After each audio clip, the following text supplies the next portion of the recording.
try this without the mic too. If you have trouble hearing me, let me know, and I'll speak up a little bit. First off, I'd like to thank Gene for putting this together. It's my job of coordinating this.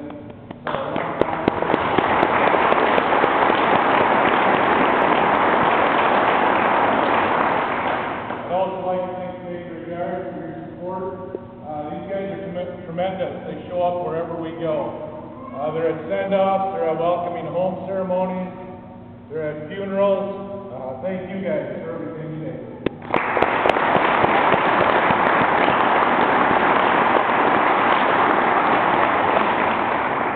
Veterans, thank you guys for your service to this country. There's a long lineage of veterans even here in this building. So thank you guys for all the freedoms that you guys have been fighting for years.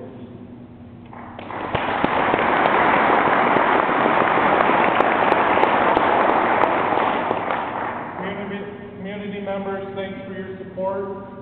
Last but not least, family members.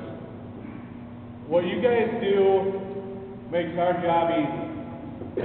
Without you backing us up, we would struggle. Last deployment, I knew my wife was taken care of because our family support group and the support that she had back home, I didn't have to worry about things that were going on back home because of the support system that we have. So I know that we, as a battalion last time we deployed, the family readiness group as a whole struggled because it was our first deployment in, well, for most of us, it was the first deployment since forever. But so the family readiness group, they grew and they've learned a lot of things and what not to do, what to do differently to help the family, so they don't have to call the soldiers or email the soldiers with the problems that are going on back home. They've kind of meshed and melded, and so I'm real confident that this deployment, the families will be, they're going to have that strong group that can take care of each other. So families, thank you for your support.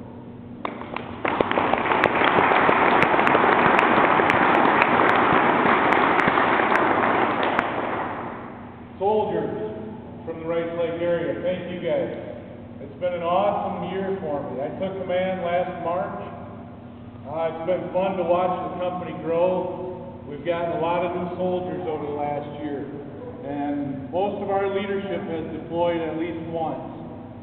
For those of you that don't know, if you see a patch on the right shoulder, that means that soldier's been deployed at least one time. So as you can tell, looking at these guys up here, most of the senior guys have the right shoulder patch.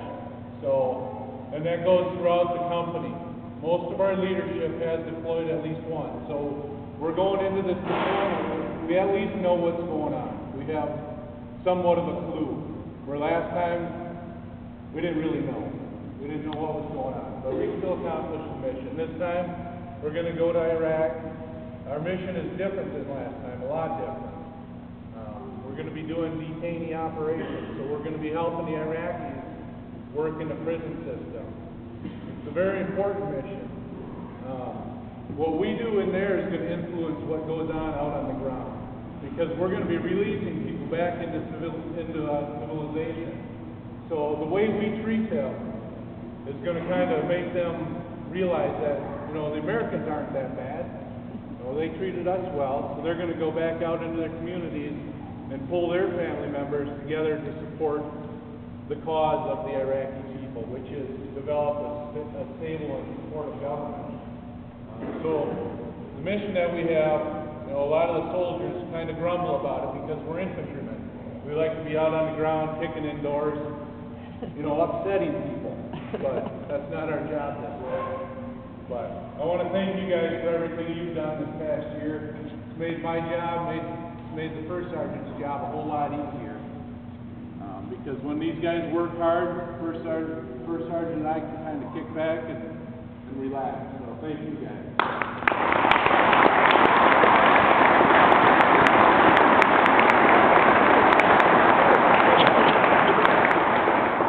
All right, when we leave to Richmond on Monday morning, we're going to head down to Fort McCoy for a couple days, and then we're off to Fort Bliss. That's where we're actually going to get our training for our theater-specific mission. We're going to be spending about 20 days working in the prison facility that they built up down in Texas, and it's the premier training facility in the country. So when we leave there, sometime end of April, beginning of May, I will have the utmost confidence that these guys can go to Iraq and complete their mission without question. The training that we've done thus far has been basically individual soldier skills, and we spent 3 weeks in Florida in January where they were able to go out and develop some of their team and squad companies. We actually got up and we did a couple company level missions in Florida, which I haven't done since probably 1999 probably was the last time I did a company level mission. So we're stepping it up. Right now the government really relies on the National Guard, which is good. I mean, it makes us look good because the Army can't do the entire job that's called in front of them. So they do rely heavily on the National Guard. So these guys, there is a great burden on them, but I know that they're going to do an outstanding job. So thanks again for coming today, and thank you for all your support.